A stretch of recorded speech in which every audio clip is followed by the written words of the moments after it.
lucky there, and I think that counter-attack, it was to be wary of, but my concern is what happens when we play an even better team. I'm not being disrespectful on Ghana, but when we play a team that have more power, that are good on the counter, that concerns me a little bit. Well, Thomas Tuchel's already said, you can see that England-Ghana are on 4 points in this table.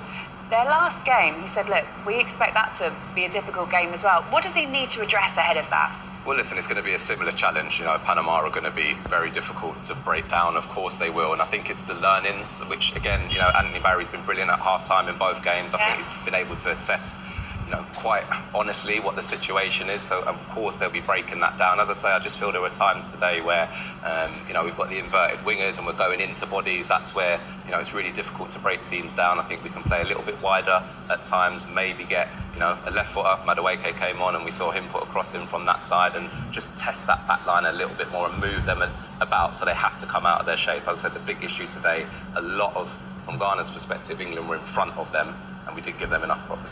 Okay, you can watch that game with us, by the way, England's last game against Panama in the group. Next, we're going to switch our focus to our live game between Colombia and DR Congo.